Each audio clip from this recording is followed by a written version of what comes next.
सुप्रभात महाराष्ट्र. आपण पाहता एबीपी माझा. मी श्रुती कुलकर्णी. या बुलेटिनमध्ये आपलं स्वागत. आणि बुलेटिनच्या सुरुवातीलाच महत्त्वाच्या सर्व बातम्यांचा वेगवान आढावा घेऊया 100 हेडलाईन्स मधून.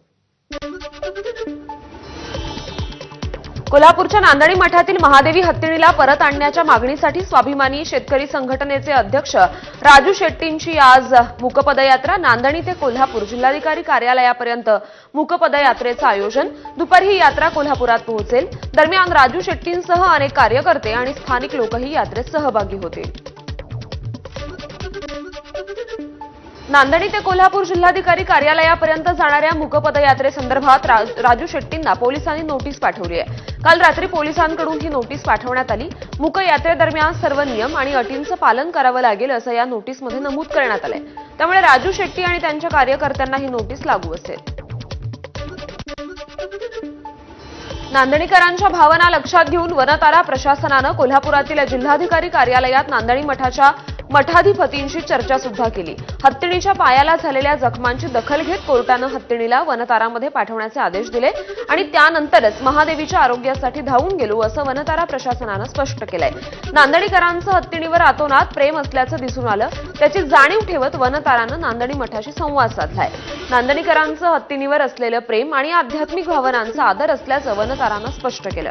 महादेवीचं आरोग्य आणि तिचं कल्याण हाच आपला हेतू राहील अशी ग्वाही वनतारानं नांदणीकरांना दिली आहे. कोल्हापूरच्या नांदणी इथल्या महादेवी हत्तीणीला परत आणण्यासाठी सतेज पाटलांच्या पुढाकारातून स्वाक्षरी अभियान राबवण्यात आलंय. 2 दिवस झालेल्या या मोहिमेला सुमारे 2 लाखांहून अधिक जणांनी पाठिंबा दिला. दरम्यान या मोहिमेत सहभागी झालेल्या नागरिकांच्या अर्जांची प्रिंट काढून नांदणी मठाच्या मठाधिपतींच्या हस्ते त्याची पूजा देखील करण्यात आली. त्यानंतर पोस्टाच्या माध्यमातून राष्ट्रपती द्रौपदी मुर्मू यांना हे निवेदन पाठवल्याची माहिती सतेज पाटलांनी दिली आहे.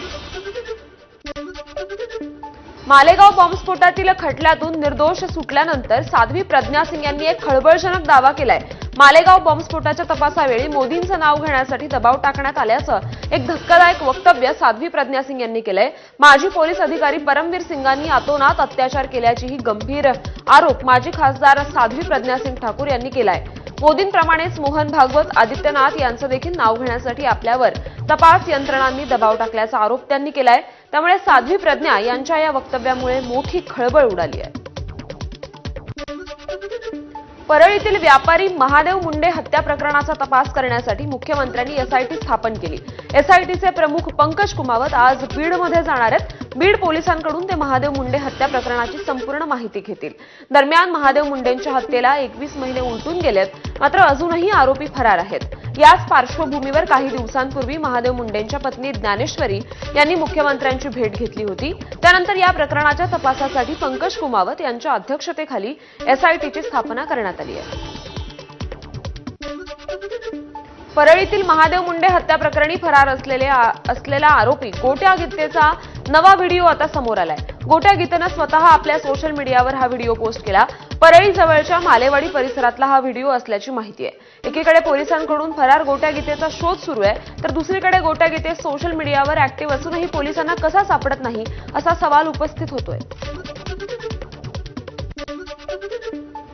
भ्रष्टाचारी तितुका मिळवावा, भाजप पक्ष वाढवावा, उद्धव ठाकरेंचा भाजपवर निशाणा, तर दुसऱ्या पक्षात राहून घोटाळा केल्यावर भाजपत स्थान मिळतं, ठाकरेंचा टोला.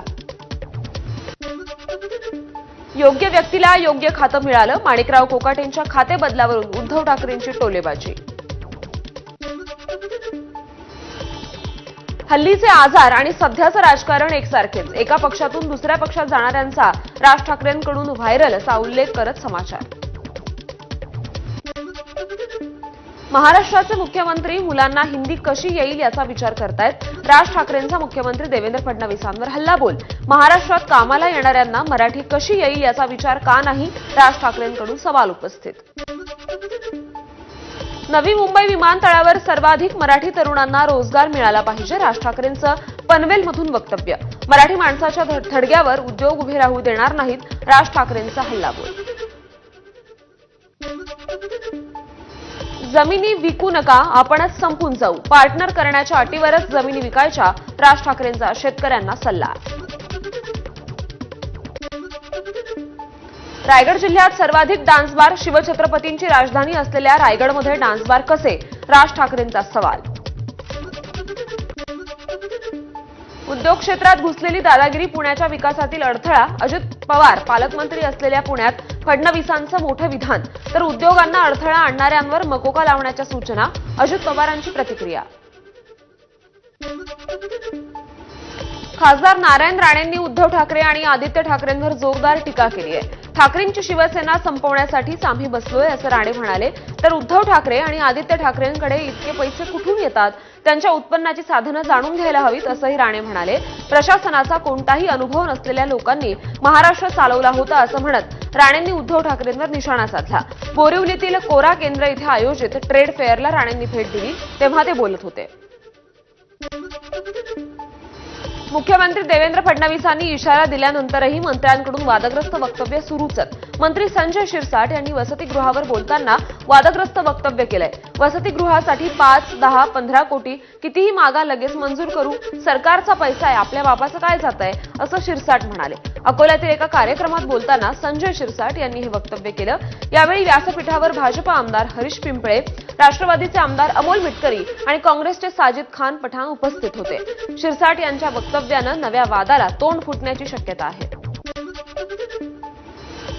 भर कार्यक्रमात राज्यमंत्री मेघना बोर्डीकर यांनी ग्रामसेवकाला धमकावल्याचा व्हिडिओ शरद पवारांच्या राष्ट्रवादीचे आमदार रोहित पवार यांनी ट्विट केलाय. एका कार्यक्रमाला घरकुलाच्या लाभार्थ्यांना आणण्याचं टार्गेट पूर्ण केलं नाही, त्यामुळे बोर्डीकरांनी ग्रामसेवकाला थेट कानाखाली मारण्याची धमकी दिल्याचं रोहित पवार म्हणाले. परभणीच्या जिंतूर तालुक्यातील बोरी गावातला हा व्हिडिओ असल्याचं देखील त्यांनी सांगितलंय. कृपया यांना आवरा, महाराष्ट्राची बेअब्रू होतीये असंही रोहित पवार म्हणाले. भाजप प्रदेशाध्यक्ष रवींद्र चव्हाण हे मुंबई क्रिकेट असोसिएशनची निवडणूक लढवण्याची शक्यता असल्याची माहिती सूत्रांनी दिली आहे. रवींद्र चव्हाण एमसीए कार्यकारिणीची निवडणूक लढवणार असल्याची माहिती आहे. नोव्हेंबर महिन्यात एमसीए कार्यकारिणीची निवडणूक प्रस्तावित आहे. नुकताच रवींद्र चव्हाणांचा दिल्ली दौरा पार पडला. यावेळी त्यांनी पंतप्रधान नरेंद्र मोदी आणि अमित शहांची भेट घेतली. त्यानंतर आता चव्हाणांची एमसीए कार्यकारिणीत एंट्री होणार असल्याची चर्चा आहे. महसूल मंत्री चंद्रशेखर बावनकुळेंनी एक महत्त्वाचा निर्णय घेतलाय. महसूल अधिकाऱ्यांच्या प्रोटोकॉलमध्ये वेळ जातो, त्यामुळे विभागीय आयुक्त आणि जिल्हाधिकाऱ्यांनी स्वागतासाठी येऊ नये अशी घोषणा बावनकुळेंनी केली. मुख्यमंत्री देवेंद्र फडणवीसांच्या उपस्थितीतच चंद्रशेखर बावनकुळेंनी घोषणा केली. नागपूरमध्ये महसूल अधिकाऱ्यांसाठी आयोजित कार्यशाळेमध्ये बावनकुळेंनी हा निर्णय जाहीर केलाय. प्रांजल खेवलकरांचं रेव्ह पार्टी प्रकरण कोर्टात असून पोलीस चौकशी करतायत. लवकरच सत्यता बाहेर येईल. रोहिणी खडसेंची प्रतिक्रिया.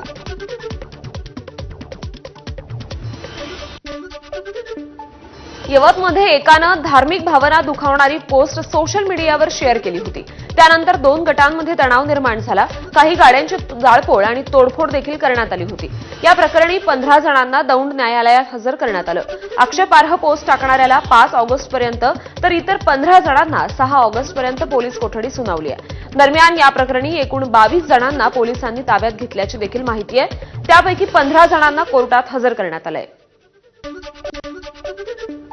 दहशतवादाला कोणतीही जात, धर्म आणि रंग नसतो. आपल्या वक्तव्याचा विपर्यास केला गेला. माजी मुख्यमंत्री पृथ्वीराज चव्हाण यांचं स्पष्टीकरण.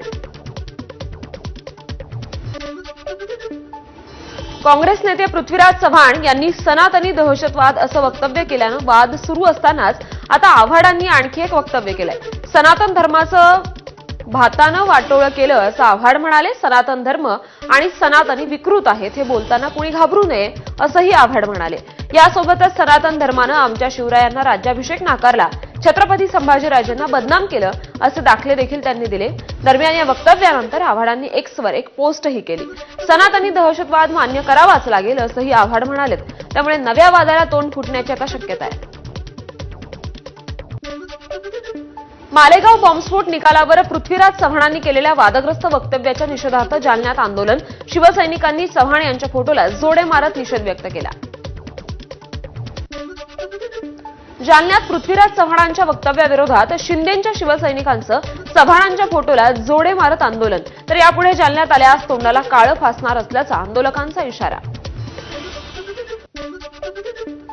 मुलुंडमध्ये माजी मुख्यमंत्री पृथ्वीराज चव्हाणांच्या वक्तव्याविरोधात युवा सेनेचं आंदोलन. पोलिसांनी आंदोलकांना ताब्यात घेतलं. पुण्याच्या कोथरूड पोलीस ठाण्यातील पोलिसांनी जातीवाचक शब्द वापरून मारहाण केल्याचा आरोप 3 मुलींनी केलाय। छत्रपती संभाजीनगरची एक मुलगी सासरच्या त्रासाला कंटाळून या मुलींकडे राहण्यासाठी आली होती। ती बेपत्ता झाल्याची तक्रार संभाजीनगर पोलिसांकडे होती। तिचा शोध घेत असताना मोबाईल ट्रॅक करत कोथरूड पोलीस या मुलीकडे पोहोचले, तेव्हा त्यांनी शिवीगाळ केल्याचा आरोप संबंधित मुलींनी केलाय। दरम्यान या सगळ्या प्रकाराची शरदचंद्र पवार पक्षाच्या खासदार सुप्रिया सुळेंनी दखल घेतली आहे। राज्याच्या गृहमंत्र्यांनी या घटनेची गांभीर्याने नोंद घ्यावी आणि प्रकरणाचा सखोल तपास करून दोषींवर कारवाई करावी अशी मागणी सुप्रिया सुळेंनी केली आहे। दादरच्या कबूतरखाना परिसरात जाळी लावण्याचं काम पुन्हा सुरू करण्यात आलंय। शुक्रवारी रात्री इथल्या रहिवाशांनी या कामाला विरोध केला होता, त्यानंतर ही कारवाई थांबवण्यात आली होती। मात्र आता पुन्हा जाळी लावण्याचं काम करण्यात येत आहे। मात्र स्थानिकांचा विरोध कायम आहे की पारंपरिक जागा असून लोक कबुतरांना खाद्य देतात, इथे जाळी लावणं चुकीचं असल्याचं इथल्या स्थानिक रहिवाशांनी म्हटलंय। अहिल्यानगरमध्ये मराठा समाजाकडून लग्न आचारसंहिता संमेलनाचं आयोजन करण्यात आलं। पुण्यातील वैष्णवी हगवणे आत्महत्या प्रकरणानंतर 2 महिन्यांपूर्वी मराठा समाजाच्या वतीनं लग्नासाठीची आचारसंहिता घालून देण्यात आली होती। या आचारसंहितेचा प्रचार प्रसार व्हावा यासाठी आता मराठा समाजाकडून संमेलनाचं आयोजन करण्यात आलंय। मराठा समाजातील विविध संघटना आणि प्रमुख लोकांच्या उपस्थितीत हे संमेलन संपन्न होईल। आजपासून भाजपच्या हर घर तिरंगा या अभियानाला सुरुवात होतीये। या अभियानाचं यंदा 4थं वर्ष आहे। यंदाच्या वर्षी 3 टप्प्यांमध्ये हे अभियान चालणार आहे। शाळा, शैक्षणिक संस्था, शासकीय कार्यालय आणि महाविद्यालयांमध्ये विविध उपक्रम राबवून हे अभियान राबवण्यात येईल। हिंगोलीमध्ये उद्या संतोष बांगर यांच्या वतीनं कावड यात्रा काढण्यात येणार आहे। या यात्रेला उपमुख्यमंत्री एकनाथ शिंदे उपस्थित राहतील। हिंगोलीतील महात्मा गांधी चौकात सभेचं आयोजन करण्यात आलंय। दरम्यान या कावड यात्रेच्या पार्श्वभूमीवर शहरात जोरदार तयारी सुरू आहे। संपूर्ण शहरभर मोठ्या प्रमाणात बॅनरबाजी करण्यात आली आहे। सांगलीत मुख्यमंत्री युवा कार्य प्रशिक्षणार्थींचं दुसऱ्या दिवशीही बेमुदत उपोषण। सरकारकडून ठोस आश्वासन मिळाल्याशिवाय आम्ही माघार घेणार नाही, आंदोलनकर्त्यांची भूमिका। मंत्री दत्तात्रय भरणे यांना कृषी खातं जाहीर झाल्यानंतर सोलापुरात जल्लोष। धनगर समाजातील कार्यकर्त्यांकडून धनगरी ढोल वादन करत जल्लोष साजरा।